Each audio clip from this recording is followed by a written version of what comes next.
ଦେଖ ପୂର୍ବ class before class ଯୋଉମାନେ କରିଥିବ ସେମାନଙ୍କୁ ବଟ୍ ଆଉ ଯୋଉ କ୍ଲାସ୍ ଗୁଡ଼ା ଆଟେଣ୍ଡ କରାହବ ସେଟା ମୁଁ କରିଦେବି।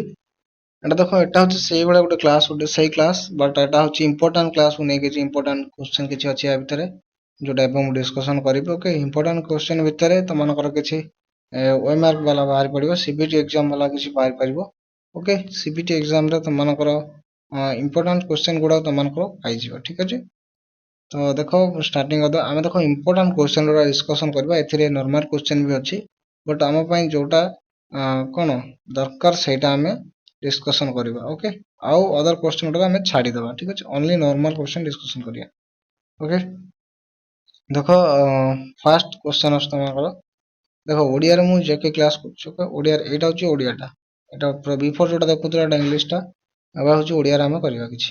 ଠିକ୍ ଅଛି, ଦେଖ ଓଡ଼ିଆରେ ଦେଖ ଲେଖା ହେଇଛି ଭାରତର ଜାତୀୟ ସଙ୍ଗୀତ କିଏ ଲେଖିଥିଲେ? ଓକେ, ଭାରତର ଜାତୀୟ ସଙ୍ଗୀତ କିଏ ଲେଖିଥିଲେ? ଏଟା ରବୀନ୍ଦ୍ରନାଥ ଠାକୁର।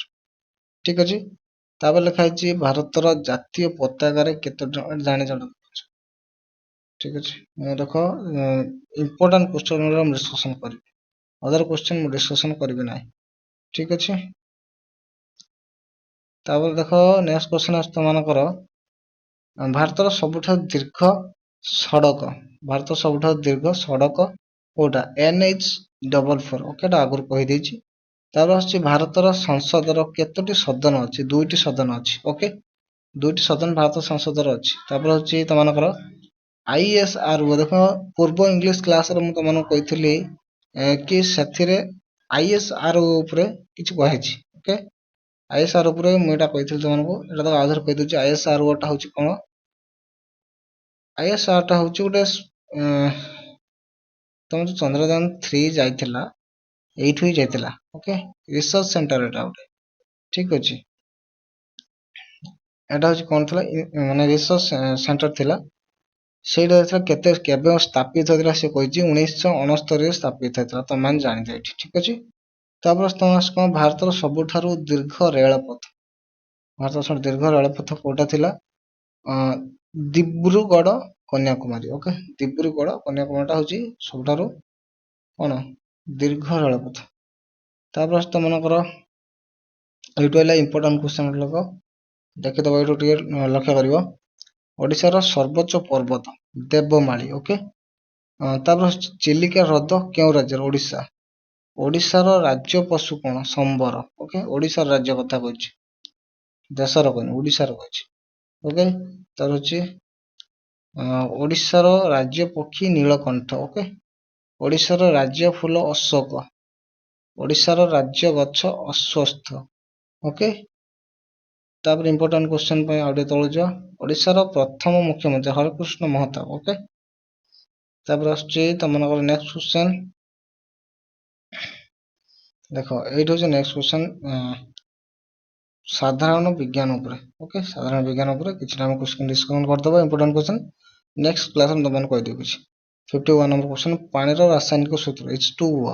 ଓକେ, ସୂର୍ଯ୍ୟ ଏକ କ'ଣ ତରା? ଏଟା ତମମାନଙ୍କୁ ପୂର୍ବ କ୍ଲାସରେ ମୁଁ କହିଦେଇଛି, ଏଟା ଜାଣିଥିବ।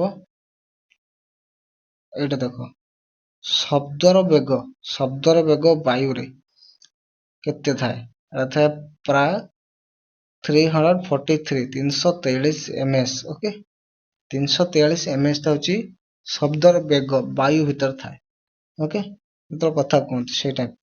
ତାପରେ ଚନ୍ଦ୍ର ପୃଥିବୀର କ'ଣ ଉପଗ୍ରହ? ଓକେ, ଚନ୍ଦ୍ର ପୃଥିବୀର ଉପଗ୍ରହ। ସବୁଠାରୁ ହାଲୁକା ଧାତୁ ଲିଥିୟମ। ଓକେ, ମାନବ ଶରୀରର ସର୍ବାଧିକ ବଡ଼ ଅଙ୍ଗ ଚର୍ମ। ତାପରେ ହଉଛି ଖାଦ୍ୟ ଏଟା ନୁହଁ, ଏଟା ନର୍ମାଲ କ୍ୱେଶ୍ଚନ୍ ଟା।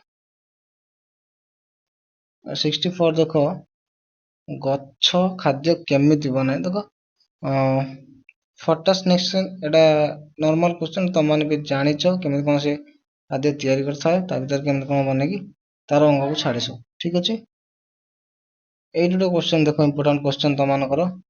ସେ କହିଛି କି ପରସେଣ୍ଟେଜ ହିସାବରେ 3 ର କ୍ୟୁ ଯୋଉଟା 3 କି 3 ଥର ଗୁଣା ହେଇଛି। ଓକେ, ସେଇଟା କହିଛି କ୍ୟୁ।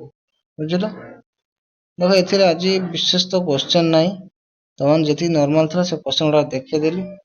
ଆଉ ଯଦି କିଛି ନର୍ମାଲ କ୍ୱେଶ୍ଚନ୍ ପାଇଲେ ତମକୁ ଡିସ୍କସନ୍ କରି ଜଣେଇଦେବି। या पर कौनसी पिला भी जे भी अप्लाई करछ तमरो जो पकेच कोथि पई रैंक कार्ड पे न आसिया पई एग्जाम दबो जो बीटेक करिवो किबा एमटेक करिवो समान जो अप्लाई करिछ ओजेई पई से ओजेई पई किछरा क्लास मानिया जाउची जो मान भी इच्छा समान क्लास अटेंड करि परिवो ठीक अछि।